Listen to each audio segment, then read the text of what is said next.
זאת עולה מן המדבר זאת עולה מן המדבר מקוטרת מור מור לבונה מקוטרת מור מור לבונה ליבבתיני אחותי קלה ליבבתיני אחותי קלה אני לדודי ודודי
סולה, תוך אמונה, העם סגולה, בואי חלה, בואי חלה.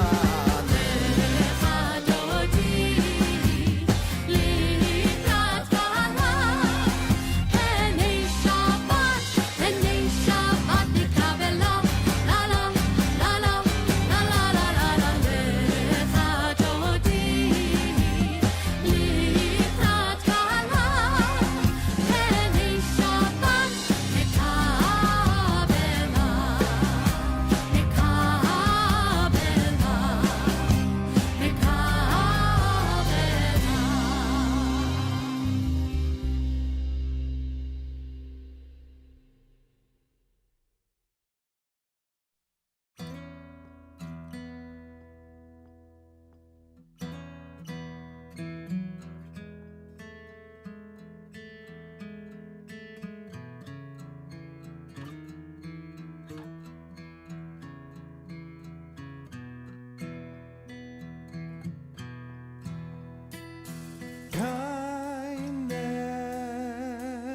Kindness, being kind, oh, loving kindness, living kind. Will you choose the love inside you, been put down by what we've been through? Can you imagine what we do to one another and what we say to each other? It's all compassion. So we'll fill the world. So we'll fill the world.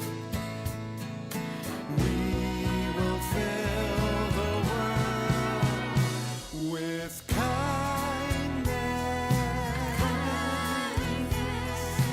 being kind, oh, loving kindness, living kind.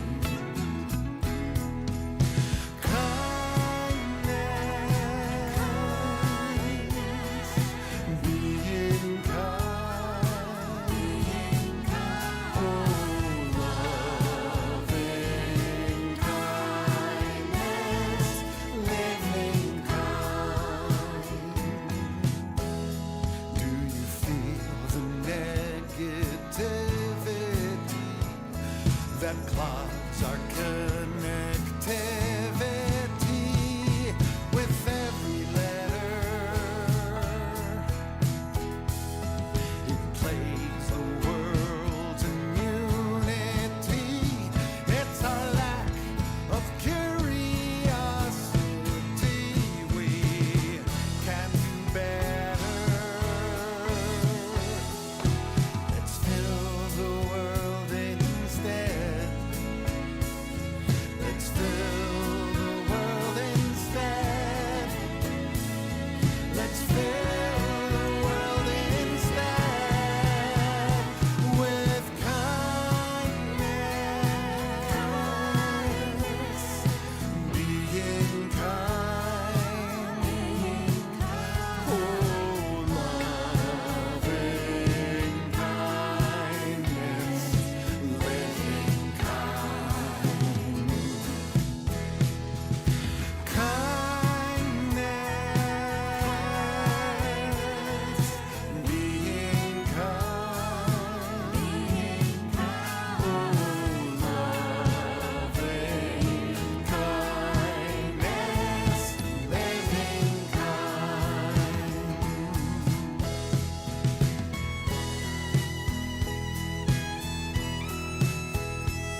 the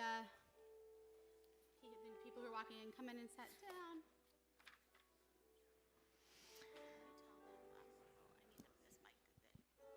Amanda, can you tell Sarah to turn this one up? Yes, yes.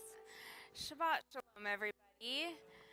We are delighted that you have chosen to celebrate Shabbat with us. We have a really special service of thinking about Israel, our beloved country, our beloved people, and we're going to have the treat of hearing from our very own Cantor Weiss about her recent trip to Israel. I'm really looking forward to hearing from her. So we've crafted a service for you tonight that will include some beautiful music, a little bit of poetry around the theme of Israel, and some learning and exploring about her trip too. So we'll start our service. All right, so let's take a deep breath. Everyone just really wants to talk. We're going to...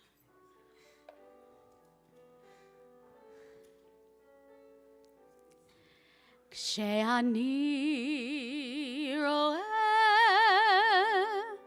בחלוני את שמו יריק לך וגם לי, אני שר לעצמי, איזה אחלה עולם.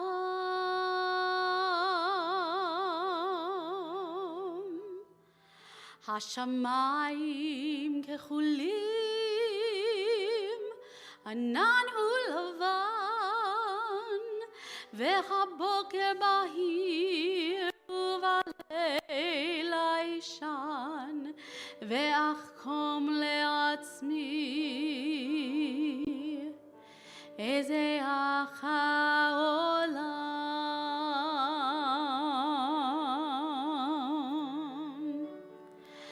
וכל צבעי הקשת יפים וחדשים, פרוסים אחרי הגשם על פני האנשים, והיום כה יפה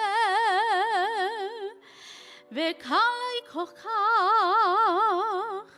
לומר שאני אוהב אותך. והנה תינוקות בחים במיטה, מה שהם ילמדו לעולם לא אדע, אז אני אשאל לעצמי, איזה אחלה עולם,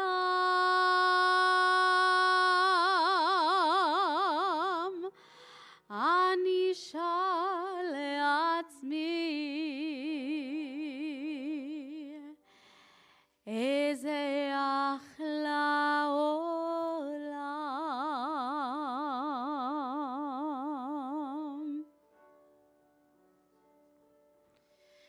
So Shabbat Shalom.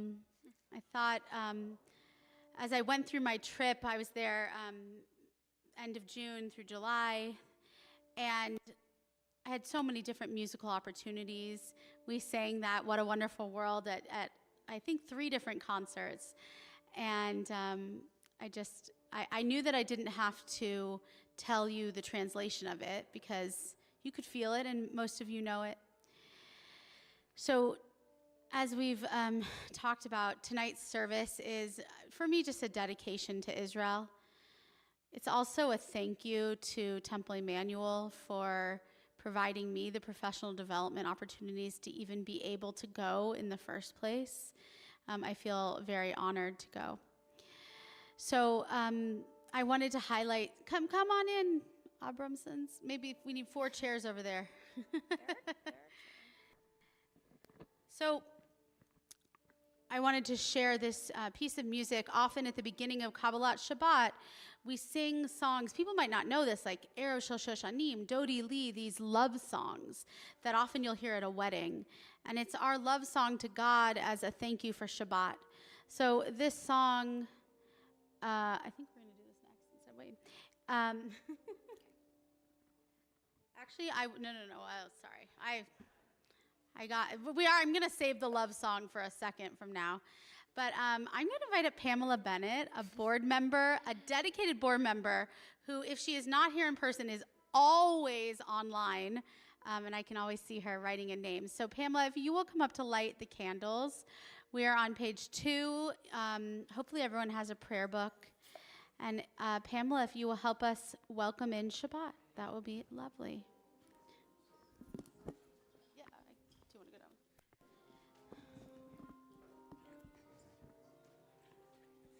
Yai lai lai lai lai lai lai lai lai lai. Yai lai lai lai lai lai lai lai lai lai. Yai lai lai lai lai lai lai lai lai lai. Yai lai lai lai lai.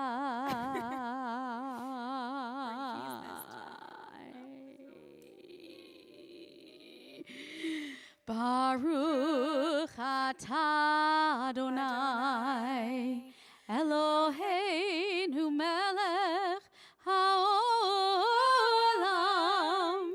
asher kitshanu b'mitzvotav v'tzivanu lehadlik ner Shel Shabbat. Thank you, Pamela. Now we will continue with this love song, Yonati. It's from Song of Songs. Oh, my dove, in the crevice of the rock, concealed by the mountain's face, show me your countenance. Let me hear your voice, for your voice is pleasant and your countenance charming. This is music written by Boaz Dorot and Shani Ben Or, Rabbi Cantor Shani Ben Or, the first Reform Cantor rabbi in Israel. They have taken over the musical, everything over at Kol HaNeshama in Jerusalem, and they performed in the concert that I was a part of, and this is a beautiful melody that they wrote. I invite you to close your eyes and imagine singing this off the cliff of Masada or letting it roll through the sea.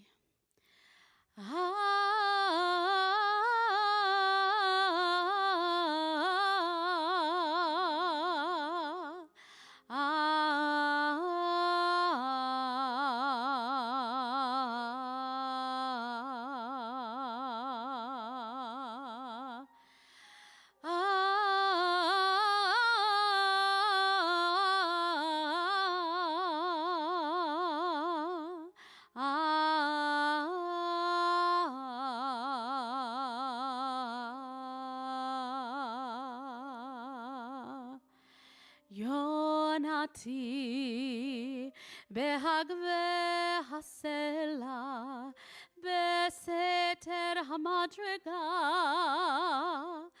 harini et marayich hashmini et kolech ki kolech arev umarech nave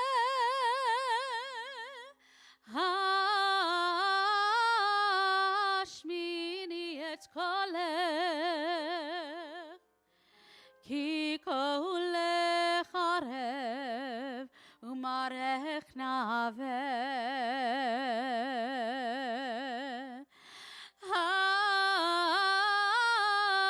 hashmini et kolech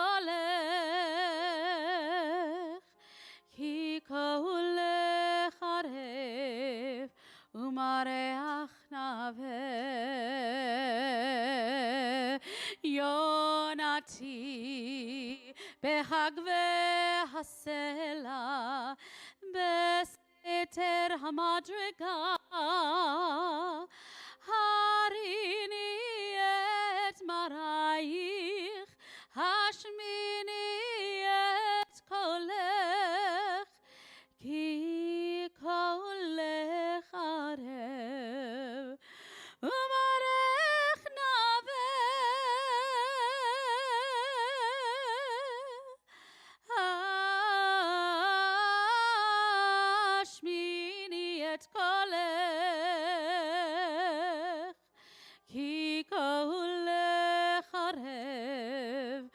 umarech nave hashmini et kolech ki kolech arev umarech nave.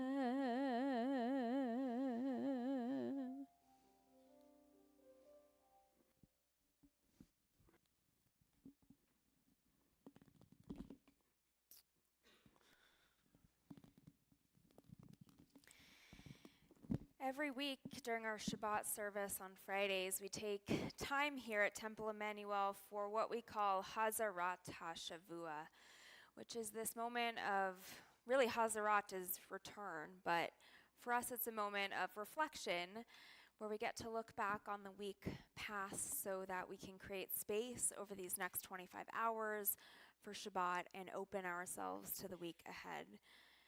And of course, we are praying for Israel tonight, but we've been praying for Israel for months and months. And we're going to be praying for Israel this Shabbat and in the week ahead. During this time when I've been trying to put words to the emotions that I'm feeling around Israel, I've taken to following a poet. Her name is Rabbi Hannah Yerushalmi. I don't know if any of you have followed her on her book or followed her online, and she just writes the most beautiful poetry to really kind of set us into the mental and spiritual space of this Hazarat HaShavua moment, this moment of reflection. I'll share a poem by Rabbi Hannah Yerushalmi, and then we'll take some time just to reflect, to think about its words, just to reflect and follow, think of. We'll take time to hear the poem, reflect, soak in all its words, and then take some time for reflection. No, I don't. It's very confusing to me. Okay, this poem is titled, "We Have Tried So Hard." We have tried so hard to destroy our enemies, not in battle, but with acts of pure love, opening our arms to children and all possibilities, sharing harvests of ideas and healing wisdom, and hoping borders wouldn't limit our capacity to blend our fortunes into one. We have tried so hard to destroy our enemies by making them into our friends. With some, goodwill took root. With others, violence lay in steady wait. So if there is to be an attack, let time move in slow motion so that runners reach shelters. Let every defender be at their best. Let allies appear like pillars of protection. And if there are to be any losses, let it be our buildings and not to our blood. So we'll take just some moments for reflection.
And we'll turn now to page 20 as we get ready to sing Lecha Dodi, this Shabbat melody welcoming in the Sabbath bride.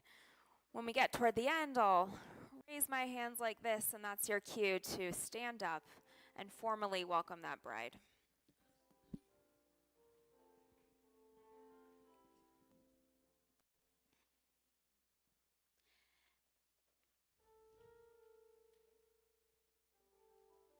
There we go. I can't hear it. There we go. Lecha dodi likrat kala penei Shabbat nekabela. Lecha dodi likrat kala penei Shabbat nekabela. Shamo v'zachor b'dibur echad hishmi'anu el hamyuchad Adonai echad u'shmo echad l'shem u'tiferet v'litila lecha dodi likrat kala penei Shabbat nekabela lecha dodi likrat kala penei Shabbat nekabela. I was welcoming Melissa Greenspan, but she is the Sabbath bride, so we will skip to verse 9. You can face the entrance. You brought the Shabbat, Melissa. Boi v'shalom, ateret bala, gam b'simcha u'sohola, toch emunei am segula, boi chala, lecha dodi, likrat kala penei Shabbat nekabela lecha dodi likrat kala penei Shabbat nekabela. You may all stay standing because we're going to turn to Baruch Hu, our call to worship, on page 28. And Amanda, who's greeting back there, we're getting requests for Rabbi Alban's mic to be turned up on the live stream. Okay, thank you. I feel like it's very loud in here. Yai lai lai, yai lai lai lai, yai lai lai lai lai lai lai, yai lai lai lai, yai lai lai, yai lai lai, yai lai lai lai, lai lai lai lai lai, yai lai lai lai lai lai lai, yai lai lai, yai lai lai lai, lai lai lai lai lai. Baruch Hu et Adonai HaMevorach. Baruch Adonai HaMevorach le'olam va'ed. Baruch Adonai HaMevorach le'olam va'ed. Now you may all be seated. Well, we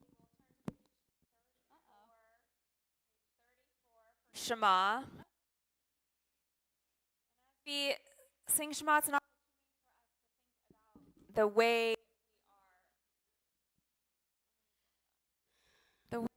We might bring the second one like this. as we're thinking, as we're getting ready to pray Shema, this is an opportunity for us to think about the way we are unified as one. We sing Shema, hear, O Israel, listen. We are a people, we are here, we are seated together, we are getting ready to enter into Shabbat as one. And God is ours. God is the God of the people Israel.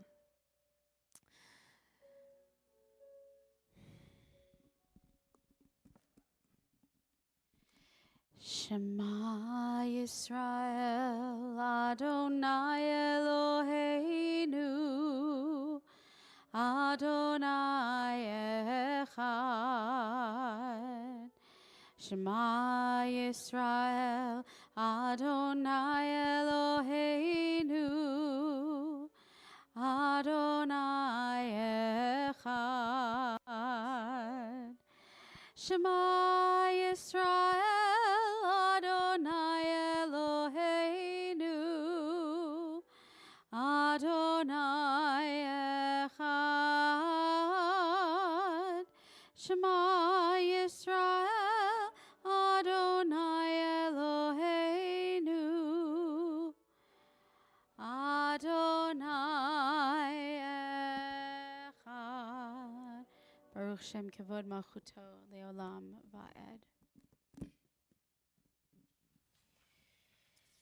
you.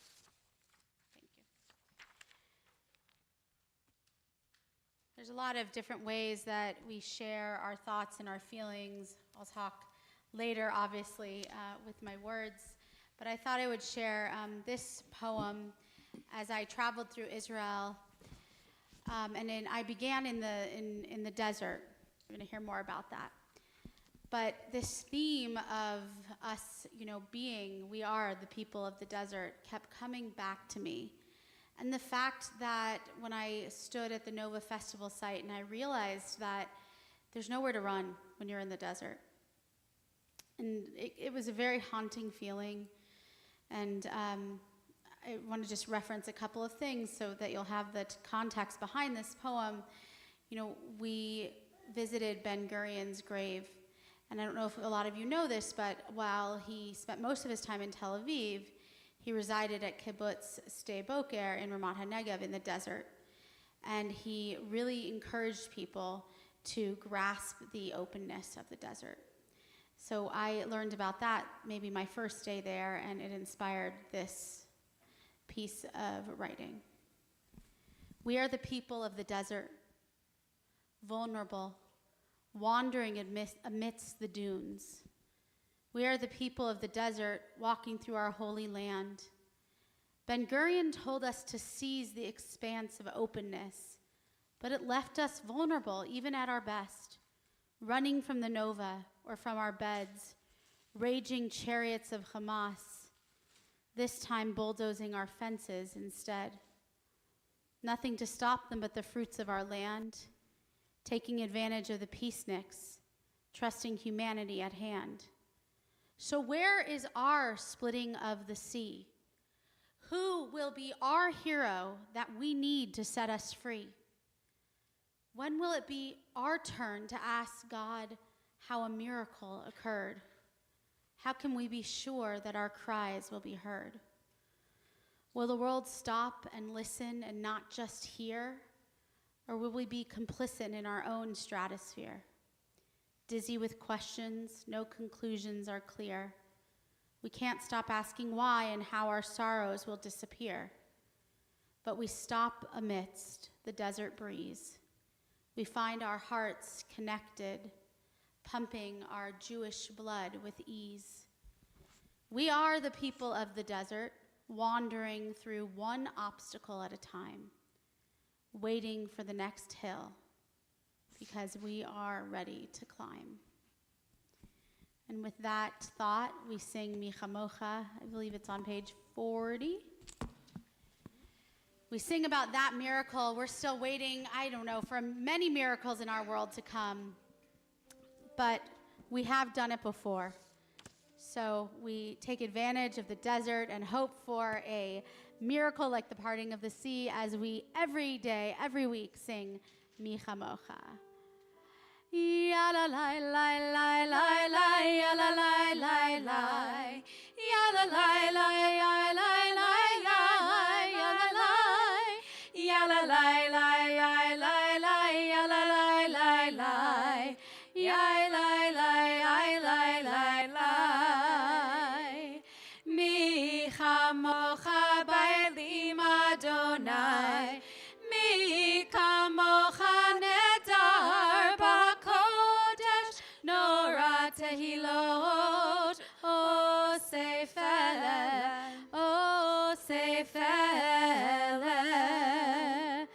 malchutecha ra'uv anecha, bokeh hayam lifnei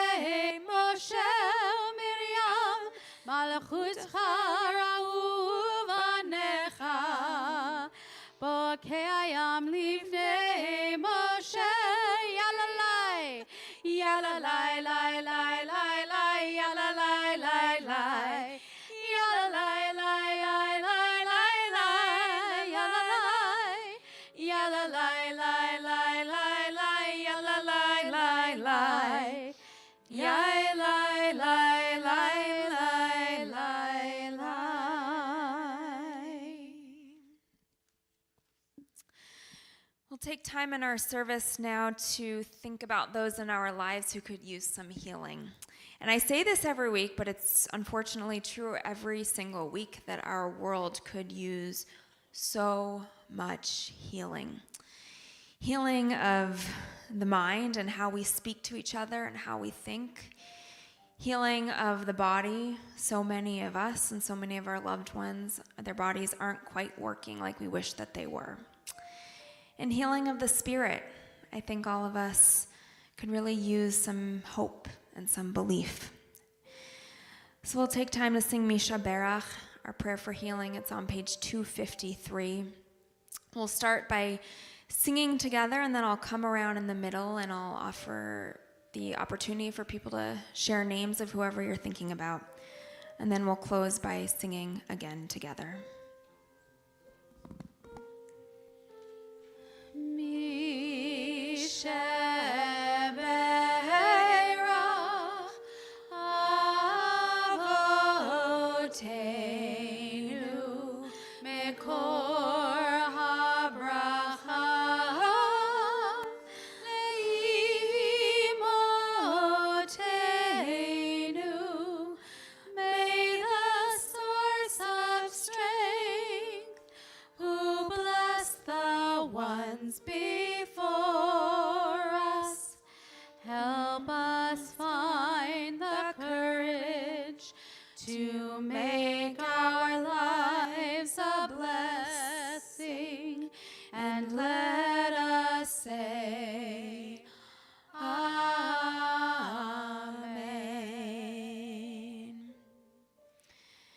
Thinking of Grace Blaustein, Eitan Chaim, Woody Clark, Judy Fenton, Gerald Finnerman, Wendy Fisher, Shelley Fisher, Tanaz Fuladi, Shir Gaon, Katie Hurley, Eric Innocenti, Marianne Klieger, Leah Marissa Bat Rivka Adina Veyaakov Ruvain, Brian McMullen, Sarah Moran, Monroe Peterson, Rob Porper, Howard Rosen, Lindy Sobel, Marvin Sobel, Mabube Suleimani, Sepide Suleimani, Louis Soto, Yehudit Bat Nechama V'Mordechai, Helena Wachtel, Freddie Wolf, Andy Wu,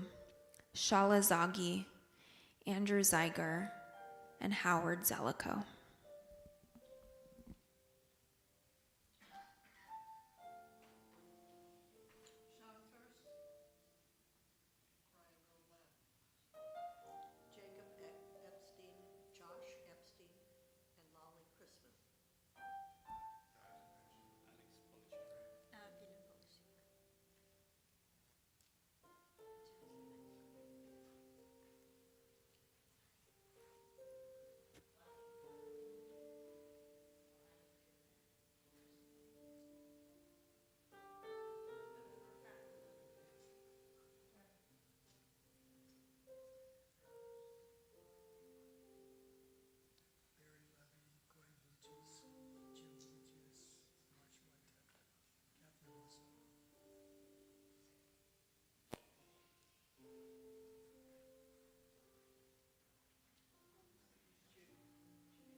Rebecca Lasky.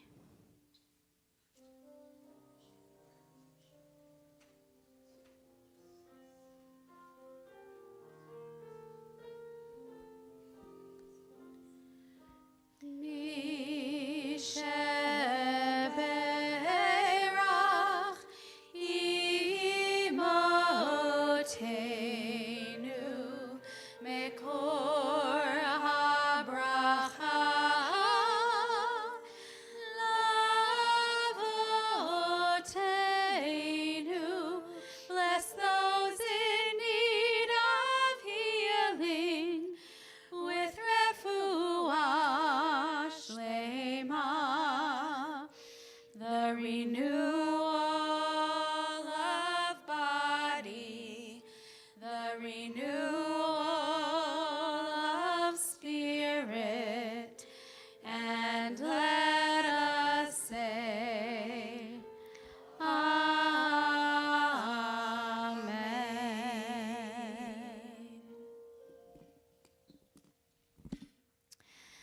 We'll turn now to page 46 as we get ready for our Amidah, our central prayer of our service.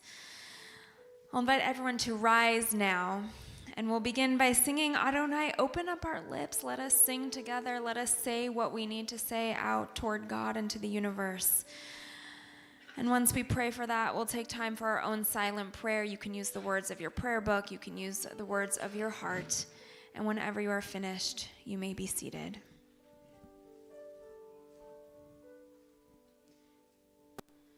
Adonai, Sephatai Tivtach, Ufi Yagid, Tehilatecha, Adonai, Sephatai Tivtach,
I'm going to close the Amidah with a composition by Shimon Smith, who wrote this Matir Asurim,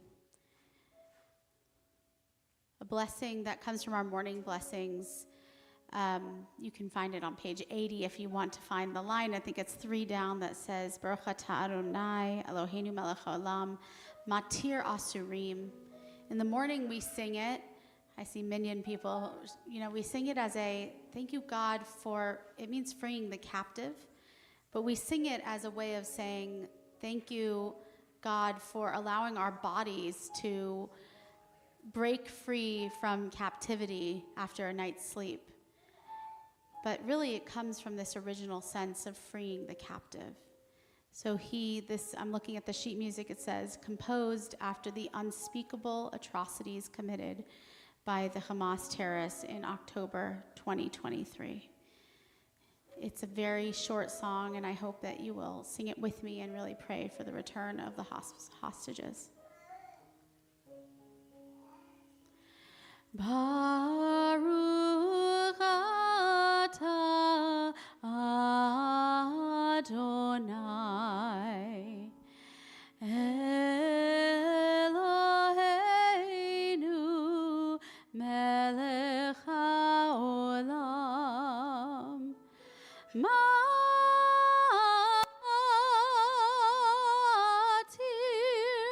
Asurim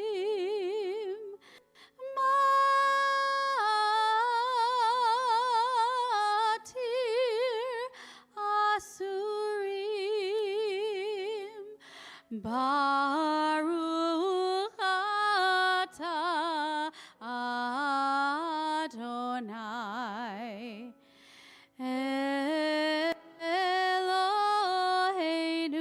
melech haolam, matir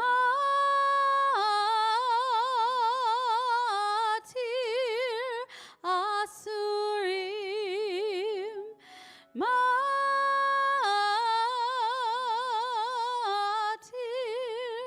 asurim.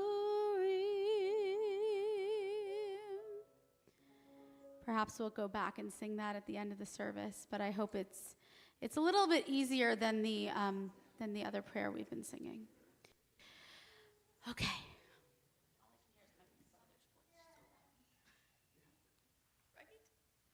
Okay. Yeah.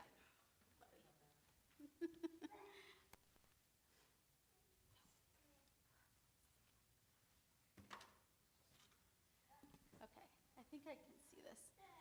So first of all, if you're at home, I'm sorry that it's hard to see the slides, but we are going to edit this together and repost it so that you'll be able to see in the same easy way that people here are here. So this, I've already said, it's very hard to come up with what I wanted to say and what my takeaways were from this trip. And I titled this, I'm an evolving response to an ever-changing situation. I'm an evolving response to an ever-changing situation. So it's finally time to share, and it's taken me weeks upon weeks to try and absorb and figure out what I really have to say about this trip. I would be lying if I didn't admit that I feel pressure to be able to give some real takeaways from this trip. I felt like I need to be able to prove that going to Israel has given me a point of view that's different post October 7th as someone who's been able to travel there than perhaps some of you who have not been able to be there. How many people have been in Israel since October 7th? So I felt this pressure, but then I remembered that just like a painting hanging in a museum or a song that an artist releases on the radio, I have surrendered to allowing you all to listen and interpret my experiences in your own hearts. This trip was life-changing. In the same way that the 1994 earthquake was, or 9/11, or how the pandemic changed my existential view of the universe. So here we are. Here we go. We're going to explore my trip through these visual creations that I spent far too much time on because that's just what happened. So here we go. There we go. So many thoughts were going through my head. I did the fancy cutout, but we were at the airport. Will I be safe? Am I crazy? Will I be homesick? I reminded myself that I have to do this. How has my past behavior regarding my stance on Israel affected my opinions today? Have I been too casual about my opinions? Has my choice to remain as apolitical on the bima as I can affected the future generations' love for Israel? How will my thoughts of the world we live in today be altered by this trip? Will I just be too tired to take it all in? Will my jet lag make it too hard to focus? So yes, behind this cute, fun picture was a lot of anxiety and a lot of questions. But alas, we landed, and we spent 48 hours adjusting to the time. I was very lucky. That's my view from our first hotel in Tel Aviv. The most controversial sea is also the most beautiful. My love for the water comes from these waters, reminding me of the freedom that I felt in Israel as a 12-year-old when my parents put me and my triplet brother and sister on a plane and said, "Go visit some unknown cousins in Israel. You'll have a great time." The summer before our B'nai Mitzvah. Yeah, I know, Bowie. I wrote here, So corny. Core memories activated. It was true. And as I swam in the Mediterranean and took in the sunsets, I indeed felt like the 12-year-old Lizzie, completely intimidated by a new country, and yet discovering the freedom of this holy land. And that part had not changed. But this trip was not a vacation. 10/7 is inescapable. Not that anyone would want to forget it, but the images of the hostages and the dead greet you at Ben Gurion Airport. They haunt you as you walk alongside the boardwalk. Out of despair, huge installations have been created in the heart of Hostage Square, a large table representing the Shabbat table where the missing should be. This table was clean and vibrant in October. Now it looks quite literally covered in dust. The first week I attended the Havdalah and the rally at Hostage Square, the table looks like it did in that upper photo. And just 1 week later, we noticed that someone had added a personal teddy bear, you can see just below, to every single seat of the table. That is the kind of care people were showing. So my first job on this journey was to participate and to learn and to sing and raise money for Ramat HaNegev, for this region of Israel. It's the sister city of Las Vegas, Nevada, and many of you know my best friend is the cantor there. So I was invited, along with Cantor Kyle Kotler, to present a concert to raise money for the people of the region. They've spent countless hours and dollars to take in evacuees from the north and the south of Israel. This region actually represents 20% of Israel, and we work directly with the mayor, who's doing great work. And I want to say in advance, not in advance, is this ringing? Thank you to so many congregants who contributed towards the donations for this concert. So we had the honor, Cantor Hutchings and Cantor Kotler and I, to be escorted around the region for a day. We were given a historical you know, Amanda, if you can turn down the mic a little, it's ringing, sorry. Cantor Hutchings, Cantor Kotler, and I were escorted around the region for a day. We were given a historical tour of the original research outpost from 1943, where the Israelis quite literally discovered how to grow tulips in the desert. We met Liora.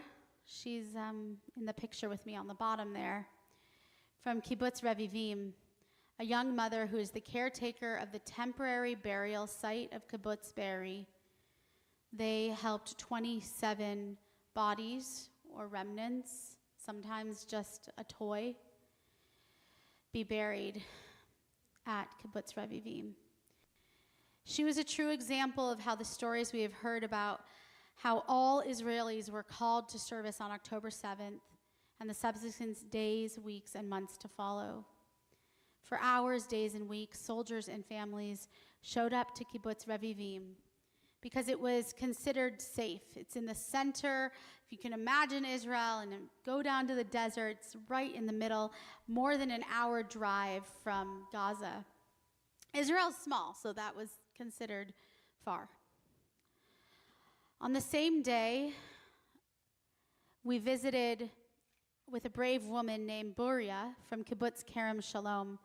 How many people here have heard of Kerem Shalom? Probably because of the crossing these days. It's only 60 families. She and 46 families from Kerem Shalom were residing in this community in Ramat HaNegev called Ashlim. She told us how through a series of miracles, only 2 people from 60 families of her kibbutz were murdered on October 7th. She had no idea of the extent of the war until she put her 3 kids in her car, she put her 3 dogs in her car after being in a shelter for 36 hours, in her shelter with her kids and her dogs. And let me tell you this again because it struck me. They're in the shelter, they lose internet. You know, you have to understand, this is one of the things that I learned, that people didn't know quite what was happening beyond, let's say, their kibbutz and their WhatsApp group in their kibbutz. And when it was finally safe, the IDF said, take your kids, take your dogs, and get to the bus that is going to a lot where we have a hotel for you. And she decided, it's too much to put all of my stuff and my kids and my dogs in the car, so I'm gonna send my 3 teenagers with the community in the bus, and I'm gonna take my car. And the IDF soldier said to her, if your car survived. She said, what do you mean? She went out, luckily it had, but she didn't know that so many cars had been burned. She took her 3 dogs, put them in her car, and at just about 6 o'clock, it was still very bright out, she left on a caravan of cars with dozens and dozens of people and went down that very road with still bodies and cars laying in the ground. And it wasn't until she went on that journey that she truly understood the extent of what had happened, and that this wasn't just a couple of terrorists that had breached their solar fields, which is what she had first thought. However, while they were in the shelter, she did get a text message. Her 16-year-old son got a text message from his best friend who lived at a different kibbutz, who said, my parents were just murdered in front of me. And they spent the rest of the time helping him, talking to him on WhatsApp, and he was hidden in their shelter. She said it was a miracle that her neighbor had basically like a Ring doorbell, which wasn't breached. The terrorists took out the communications base, but they were able to see the Hamas soldiers, terrorists, in their solar fields and activate their emergency crew, which saved literally 58 out of, there were 60 families and only 2 were murdered. 2 people were murdered. And she said it was a miracle that she decided to put her kids in the bus, because the bus left after dark and they didn't see any of the terror that the people that were driving in the cars saw. So our time, as you can see, in Ramat HaNegev was very special. We spoke to evacuees that were still 9 months later staying in our hotel, and we gave that concert. I think I have a slide here. We gave our concert at Kibbutz Sde Boker, and it was magical, and I do hope that it's the first of many to come. It's a very isolated kibbutz, and they just couldn't believe what they were seeing. We had to explain what a cantor is, what does it mean for Jewish music to even be published. It was a big thing, and actually, you can see in the blue dress on the left next to me, and 2 of those musicians are the 2 that wrote that because I knew that I couldn't give an entire concert in Hebrew. I needed some help, so we invited them to sing. So those first couple days of the journey were complete, and we had our opening night of our conference. So I want to just start, in case they're watching, they're not, but to give credit where it's due. So we joined 60 cantors and musicians for this mission. So I have to praise cantors Andrea Ray Markowitz from Shalom in Chicago and Leslie Nyron from Emanuel, Dallas, for truly curating one of the highest quality trips I've ever experienced. Each seminar and speaker represented the highest quality of character, intelligence, and wisdom that I could ever imagine. So you'll see in that bottom right square, we started the night with the cast of the Times of Israel podcast, moderated by Jessica Steinberg. She's the editor of, she's the Times of Israel culture and lifestyle editor. Haviv Rettig Gur, a lot of people follow him, a senior analyst at the Times of Israel, and Tal Schneider, a political correspondent. They just talked about so many things. I went back and I was listening to it this week. The reality of the war on the ground compared to the perception of the war by Israeli citizens. It was very different. He talked about how tactically, after a few weeks, this war would now become an example for the future of how a war should be fought. I know that can be controversial, but he believes that the way that this war is being fought was actually in a very good way. But that doesn't matter. Israeli citizens didn't believe that. They think that it's a political war.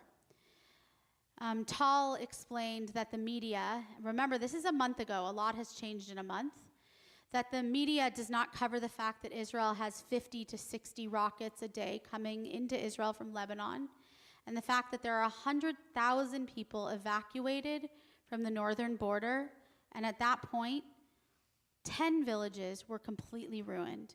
2 cities were completely destroyed. I think she said, imagine if Toronto and Buffalo were completely evacuated.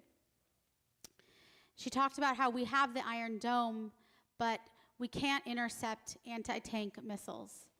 They're hitting people, houses, agricultural fields, and structures and barns. Many of the kibbutzim and moshavs are ruined. And what she said was, it's very bad. Families are living in hotels, and this is not good for our youth. There's a lack of belief that the government wants to negotiate it all. And despite the reality, when you ask Israelis about the war, they say, it's all about the politics. I'm not giving an opinion. I'm telling you what these people say. So that was a night that they really gave us an overview on what was happening in Israel, literally looking at breaking news by the moment and trying their best to give us an apolitical sense of the facts of the war. So what were we there to do? I couldn't represent everything, but the first picture, building. We worked with an amazing association that was taking pallets and building furniture that different kibbutzim were asking for. So yes, even me, I think I was sanding there, I made a planter. We all made planters because one of the kibbutzim that are out in the desert really wanted to have the ability to plant. In the middle, that is a group of us. We went on our last night, actually. We served a barbecue and gave tons of donations to an IDF base. It is the one, if anyone's heard of the 5 women who got on the tank and basically were able to kill a bunch of terrorists, even though nobody else kind of believed them. That was the communications base. And then the last part, so building, serving, and supporting, that's at Hostage Square, just standing among families of the hostages. So when this trip was created, it was designed to be just a magical cultural infusion of music and food and culture for Cantors. I hate to say it, but not like a congregational trip, a trip for us to just like really enjoy and have fun. I mean, I love congregational trips. Music and art as a whole have always been important, of course, to express sadness, anger, and joy, and everything in our world. And so you can imagine that this was just amplified after 10/7. Our first day led us to some unbelievable cultural experiences. You can see here the Ramon School of Music. It's kind of like Israel's Berkeley College of Music, serving 700 students. Polyphony, the first Arab-Israeli orchestra that recently made its debut at Carnegie Hall. There we were elated to hear unbelievable ensembles, jazz ensembles, Balkan ensembles, beautiful singers. We even heard about a project put on by the Ramon School in which they worked with 14 Nova Festival survivors in a songwriting workshop. It was really, really beautiful. But soon our elation would turn to tears as Shaked and Shir were introduced. Their parents met at the Ramon School 28 years ago. And they opened by telling us that their parents had been murdered on October 7th. They're about 22 and 24 years old. Their parents died while shielding their 16-year-old son, their brother, Rotem, who was hidden behind a mattress between the bed frame and the wall. You've heard this, right? He came and spoke in Los Angeles. We actually heard him speak. First of all, there's a lot of Rotems. I'd be surprised if he did, but I'd like to hear if he did. I know, but there's another story like that. I only say that because he couldn't even talk on our trip. We'll see. Okay. Well, let's see if it's the same one. The same Rotem that hid behind the mattress, yeah. So as I sit and I listen to this story, I started to put some puzzle pieces together. I don't know if anyone else here has done this yet. Could it be that Buria, the woman from Kerem Shalom, could it be that the boy that she said they were texting with was Rotem? After the presentation, I asked them, and they said, yes, Buria was my mom's best friend, and Rotem was Buria's son's best friend. What a small world. So are you following that? The story we had heard on the Monday about her son getting a text from the best friend, it turned out to be they were best friends. We had a beautiful day, and at the end of the day, we released balloons for the hostages. Something that's become very common. For a country that largely recognizes itself as secular, the entire nation stops on Shabbat. Beit Tefillah Israeli invited our entire conference to participate in this very popular Shabbat. It was hot, and it was beautiful. And if you want to see videos, let me know. The only thing that I can say is that there was a sad reality, which was that the security was really intense around the pier. I asked if it was because of the war, and to my even further dismay, the response was, no, it's for the ultra-Orthodox who like to interrupt the progressive movement's Shabbat.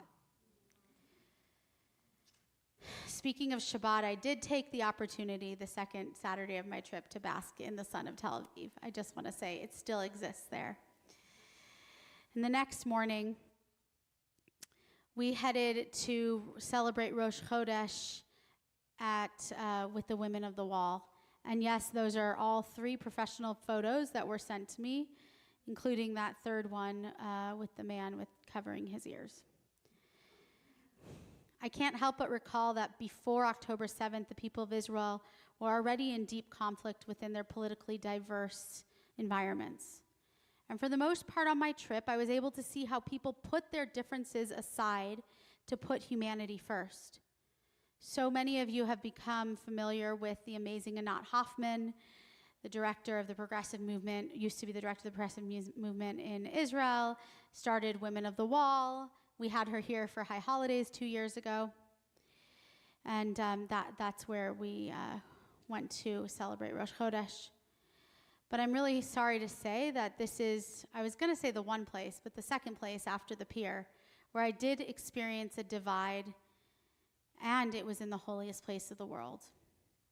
Standing in line for 45 minutes to try and get through security, we were told that security was really just messing with us to purposely make us late. Young yeshiva girls stared at us with disgust as we proudly waited for our chance to get in. But perhaps the scariest and most despicable was an ultra-Orthodox woman who pushed me really hard and said, I have to get through. There's 2 terrorists. I have to tell the police. And then we realized that she was saying that to get to the front of security. So why? Why teach these young girls to hate? Why would their mothers spit at us and tell us to go back to the United States? Because we had the nerve to celebrate Rosh Chodesh proudly wearing our Women of the Wall teli-tot?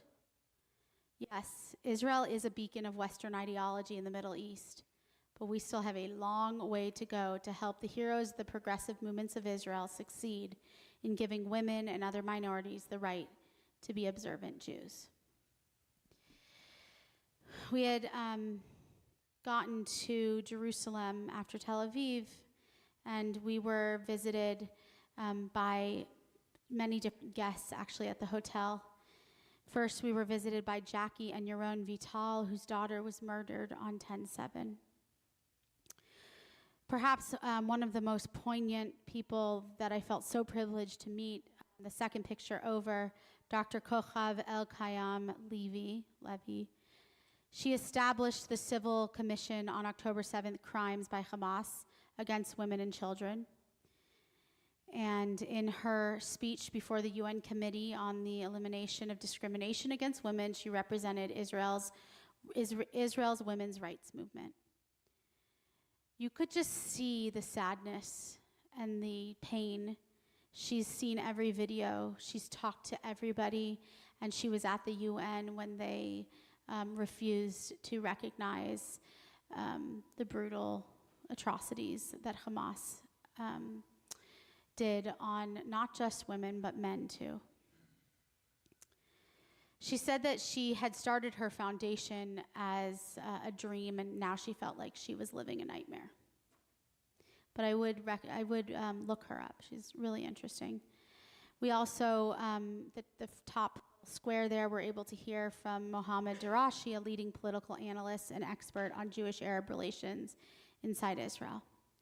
So we also went to the Knesset that day. In the bottom there, you can see Rabbi Rick Jacobs, the president of the Union for Reform Judaism, and Gilad Kariv, who is a member of the Knesset and also the director of the Israel Movement for Progressive Judaism. So we were really, really just, we were given so much time. And by the way, I didn't write this, but as cantors, it was a big deal that we were being recognized and so much energy was being given to talk to us. That was actually really an honor. So when we first saw our itinerary for the trip, one thing was very clear, and I assumed it was intentionally planned, and that was that the second to last day would be the big day when we visited Gaza, the Gaza envelope. So in Hebrew, the area is called the Otef.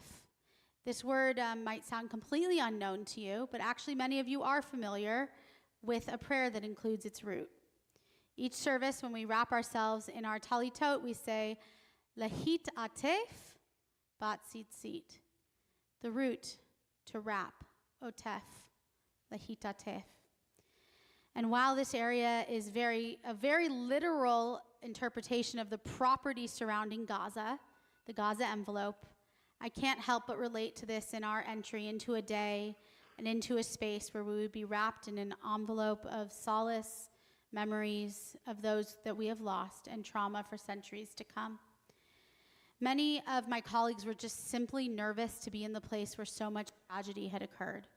In my case, I really did feel like I had seen so many photos and videos that I wasn't really intimidated by what we were to experience.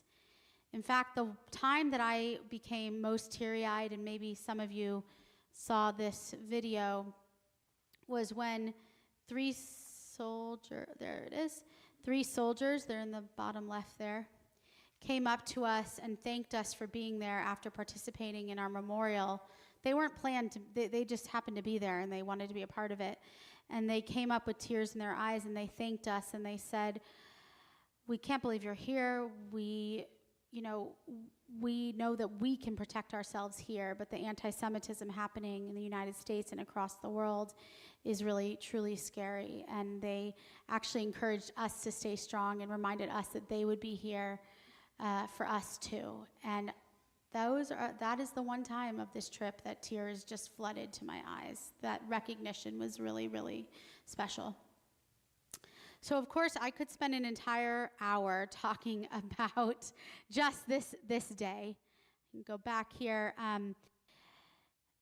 From standing at the overlook, getting a very historical interpretation of Gaza from the last Jewish mayor of Gaza, Grisha Yukovich, to the unbelievable lunch that we had at OC's house. You can see her right there. We all bought her recipe books. It was one of the best meals I've had in my life. We sat, and actually you can see she is holding the part of a missile that by some miracle had just landed in her front yard. That reminds me of saying that, so many people, like one of the things she told us is when she hears the missile, she doesn't run into her shelter and close the door. She opens her front door so that people can run in who might not be home, so that they're driving. And in this case, so many people were just inviting terrorists into their home. So we sat also for an hour on the porch of this man in Kfar Aza. So where we were sitting on his porch, we could see the little window that was his shelter. He and his wife stayed in there for 36 hours, literally watching through the window the Hamas terrorists drinking and smoking and eating on their patio. And I asked him, why didn't they breach your shelter? This just doesn't make sense, everything that we've heard. And It just turned out that the way that their house was, he had been asked earlier in the day, can you go check on my neighbor's wife? And he found her dead, and they thought that the house was one house. It was so close to the other house that he believes that the terrorists just thought that the house was empty. So he is among only 12 people out of 1,000 that have come back to Kfar Aza. He wanted to come back. The IDF said, you cannot come back. And he said, you weren't here for me that day, and you don't get to tell me that I don't get to come back home. You can imagine the intensity that was told to us with. You can see different pictures here from Kfar Aza. There was a section that I wasn't allowed to take pictures because there were still 5 hostages. And there's a fear that the pictures, if they're put on social media, will be used to taunt hostages. I just wanted to share this because it was so beautiful. I couldn't get it in one picture, but there were 3 flags on his porch. The Israeli flag, the pride flag, and then if you can see on the bottom, a black flag. And of course, we asked, how long has that been up? And he said when he came back, he put it up, and that it was like a giant Kriya ribbon flowing in the wind to remember all of his friends who had been murdered. As we moved our way through hotels and restaurants and stores, the conversations that I had with Israeli citizens were really the most amazing to me. Oh, that's a fun one, but hold on. They were raw and honest. So I can't give you these political conversations, but I'll tell you 2 things that almost every person told me when they heard we were from the States. Again, these are things that every person said to us. Number 1, thank you for coming. We still can't believe people are choosing to come to a land in the middle of the war. We feel the unity from the Jews in the USA. Number 2, this is going to be looked at as political, but I'm just telling you what they said. We love Biden. There's been such an ugly representation of how our government has helped or not helped Israel, but I can tell you from soldiers to parents to waiters, everyone said that they felt the tremendous support of the United States government, and specifically Biden, who had been on the phone with the hostage families every single week. Still to this day, I don't know if he's still on these hostage calls for the hostage families, when they have not yet received a call from Netanyahu. And they proudly told us that. And the third truth that was constant was that although many citizens believed that the war was, at least in the beginning, 100% justified, they've now come to believe that new tactics have to be created. How? Who? The only answer we heard, whether it was from Gilad Kariv or from the past Gaza mayor or our progressive rabbi and Cantor friends, is that the only way to get the hostages back is to work with moderate Palestinian voices. I will be honest, I have yet to hear who these voices are, but that is the answer that I got over and over again. Almost done. Cantor Rabbi Shani Ben Or sat with me at the final night of the trip and said, Lizzie, you have to understand, it's my own Zionism that makes me want the people of Gaza and the Palestinian people to have a safe state. It's my own Zionism that believes that our government can do better. That stuck with me, and I couldn't help but think that I need to recognize my own privilege to live in the United States and to remind me that all people in this world deserve to live a life even half as good as ours. On our final day, yes, I did do shopping. Here's the talit I bought. I did do shopping. Of course I did. There's the talit, a kippah in the top left corner. That was right corner for Rabbi Aaron. The talit that I bought at Nachalat Ben Yamim is right here. I bought Rabbi Alban and my mom and my sisters this hostage necklace that it's really beautiful and you can only buy in Israel. And then the bottom was just, my friend Jessica staring at shook candy, which she's obsessed with. Anywhere we went. So on our final day, I was super excited to be able to meet and listen to Mishi Harmon, the creator and host of My Israel Story. Has anyone here listened to My Israel Story? Yeah. Isn't that cool? That's what he looks like. Did you know that? He met us and he said, my wife told me I look like I'm going to the safari. I said, yeah. So he came to speak with us. He told us the entire story of how My Israel Story was formed. I mean, it's pretty funny, I just have to say. He came to the United States and he basically calls Ira Glass of This American Life, and says, hey, I want to do the Israeli version of your show. And the guy was like, yeah. When you're back in the States, come meet us. And so he and his 3 Israeli young guy friends get on a plane and go to New York and show up at the office. And they're like, we're here. And they're like, oh, do you remember us? And Ira Glass said, you mean the guys who want to steal my show and, produce? Long story short, it is now the most popular podcast in all of Israel. And I really encourage you to listen to it. So the minute I got on the plane, I had been listening to this podcast, My Israel Story, for about a year now. But I was got on the plane, I wanted to close my eyes and just, listen to some more episodes of it.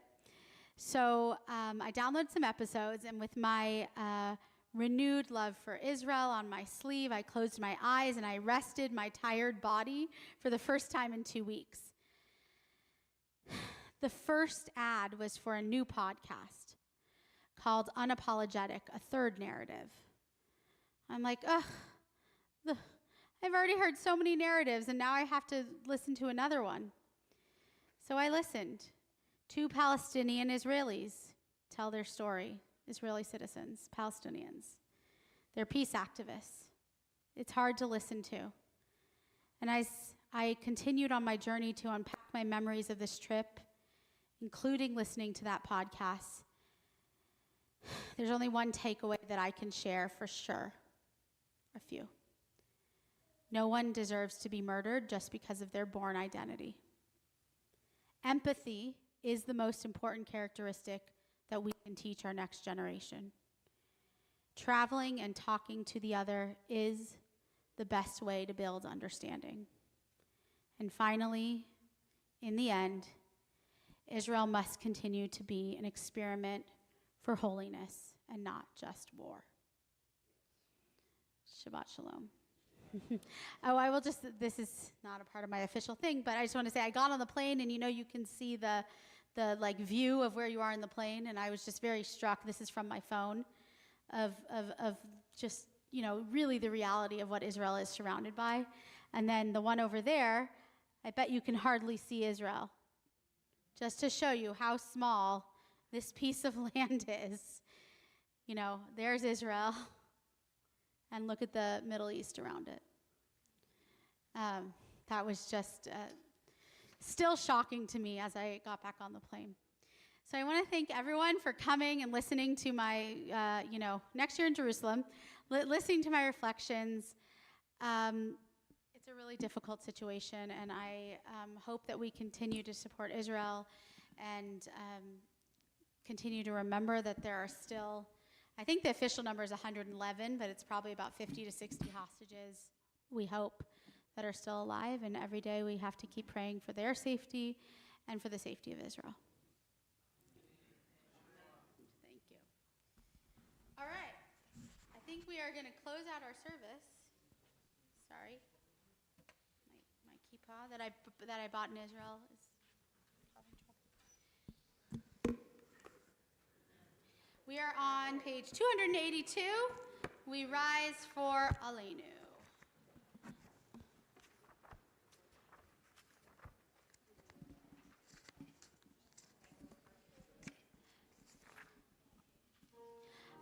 Aleinu leshabeach ladon hakol, lateit gedula Seher Breshit, Shehu Notei Shamayim ve'Yosed haaretz, Umoshav yikaro b'shamayim mima'al, Ushchinat Jizo b'govhei meromim, Hu Eloheinu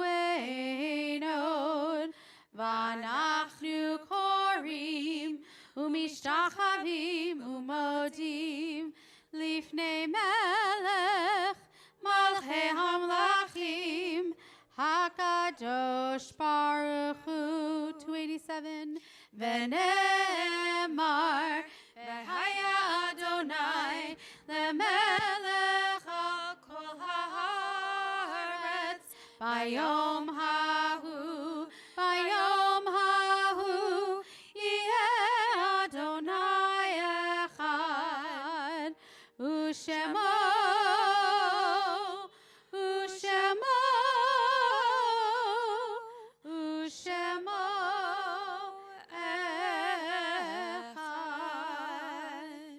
You may all be seated.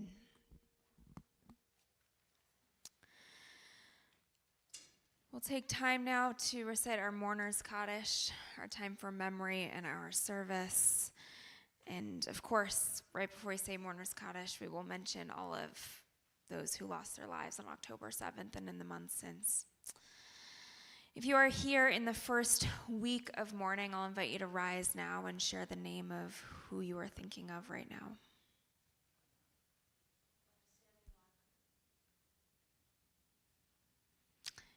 If you are here in the first 30 days of mourning, I'll invite you to rise now and share their name.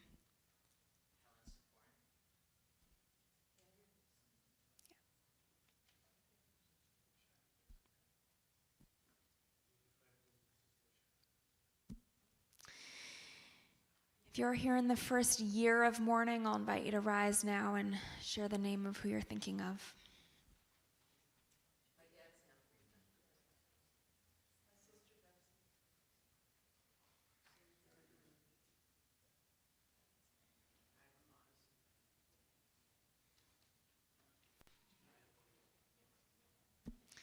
And if you're here observing a yard site, I'll invite you to stand now and share their name with us.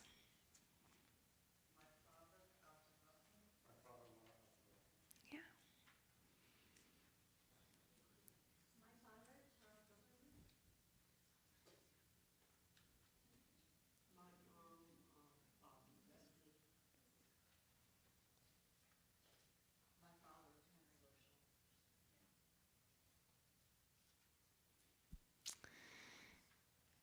And now as one community, we rise for those who do not have anyone to say Mourner's Kaddish for them. We rise for those who have passed away in recent years because of disease and violence. And we also mourn, again, all of those lives lost on October 7th and since in the war around Israel. Tonight, our community is specifically thinking of Helene Hale, Gary Rosenblum. We're thinking of Robert Jared Berman, Charles Gumbiner, Harry Herman Meisenberg, and Dora Stolman, Claire Cohen, Myrna Keek, and Alfred Rothman. Our Mourner's Kaddish is found on page 294. Yit gadal v'yit kadash shemei Rabba, be'alma divarach rutei ve'amlich malchutei, b'chayechon uvyomechon uv'chaye dechol Beit Yisrael, ba'agala v'izman kariv imru amen. Yehi shmei Rabba mevorach le'alam olomei olmaya. Yit barach v'yit shtabach v'yit par v'yit romam v'yit natseh. V'yit hadar v'yit haleh v'yit halal shmei dekodasha b'richu. Le'ela min kol birchata v'shirata tush b'chata v'nehemata damiram ba'alma v'imru amen. Yehi shlama Rabba min shemaya v'chayim aleinu ve'al kol Yisrael v'imru amen.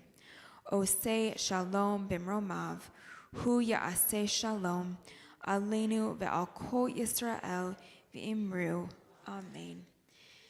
Zikronam livracha, may all of their memories be for a blessing. And you may all be seated. I think Bowie's joining us on the bima, which I will not complain about. Neither will I. This is my nephew. Say hi, Bowie. All right. Some You start with announcements. So both of our schools are now registering new students. We have our Temple Emanuel Early Childhood Center, ages 2 through 6, as you can see there. It's our Monday through Friday preschool program. It's a lot of fun. We are completely redoing our preschool playground this summer, so it's going to look beautiful. So if you know any 2 to 6-year-olds, please send them our way. Yay. And then I don't know if it's here. I'll go out of order. Okay. Yeah, but as I'm talking about schools, I also want to mention that our religious school is also accepting new students for the coming year. We start in just under a month. I am the director of our religious school program, so I can attest it's going to be a wonderful year of art and music and prayer and lots of fun. We have a program for ages 4 all the way through the end of high school. So please, if you know any kids in that range, send them my way as well. Now I'll go back. And we'll do this coming Monday night. It's commemoration of Tisha B'Av with the clergy. It's really just with me. Tisha B'Av is the holiday where we mourn the loss of our 2 temples, but really Tisha B'Av is a holiday where we mourn all of the destruction and sadness which has happened throughout Jewish history, which of course, there has been a lot of it. So we're going to be doing together some study of Eicha, the book of Lamentations, which is the traditional book we read on Tisha B'Av. And Isa Aaron is going to be chanting some of Lamentations for us as well. So it's going to be a really nice evening of being together and some study. So join us for that. It's Monday at 7 p.m. Joni Mitchell Shabbat! Yay! September 6th. It's the Friday. This year I got to wait a little longer. It's the Friday after Labor Day. Since high holidays are so late, we made it a little bit later. So start to get your tickets. It's going to sell out, I'm sure. And if you haven't been to one of our, now we're calling it Shabbat in Concert. It was Welcome Back Shabbat. Last year was Stevie Wonder. The year before it was Billy Joel. The year before it was, I can't remember, Carole King. We've had Elton John. You want to be Elton John? Yeah, okay. Anyways, please join us. It's going to be super fun. Is that it? No, I think there's more. Join our intergenerational choir. I planned extra rehearsals for new people this year. The first rehearsal is August 18th at 4 p.m. Just let me know if you want to sing. And we always do yoga. And that's it. All right, we're going to close. First of all, thank you, Amanda in the back. Thank you to security. Thank you to maintenance. Thank you to Bill. And thank you for all of you here who dealt with a longer than usual Simply Shabbat. I hope that we didn't starve you. And thank you to you for sharing your story. Thank you. Bowie, are you ready to sing? Okay. We're going to sing Adon Olam by Uzi Hitman, who is Israeli, who, as we were driving through, I know this face, right? Yeah, I know. I'm obsessed with you.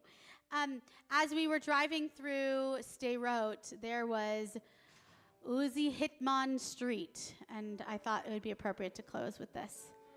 Yeah? Oh, he's clapping. If you're happy and you know it, clap your hands.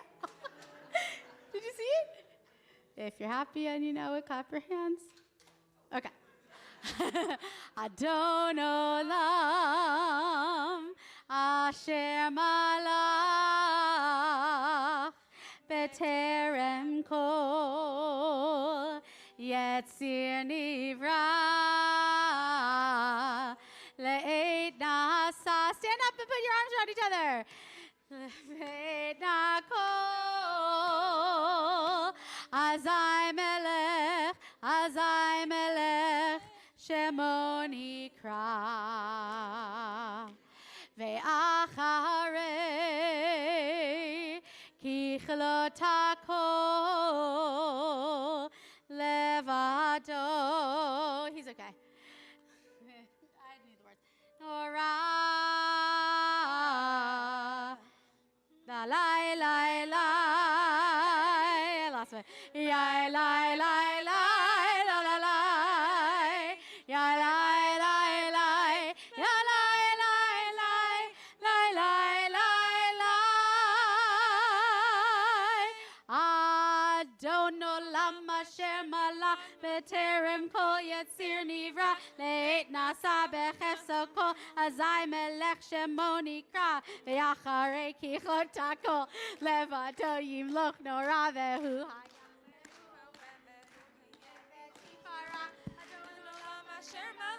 Terem kol yetzir nivra le'et nasa v'chefso kol azai melech shemo nikra v'yacharei kichot hakol levato yimloch nora vehu haya vehu hoveh vehu tivara vehu haya vehu hoveh v'tivara.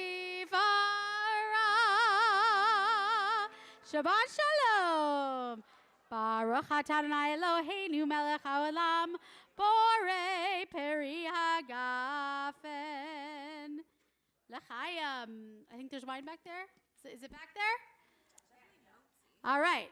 Baruch atah Adonai Eloheinu melech haolam hamotzi lechem min haaretz b'tei avon. Shabbat Shalom.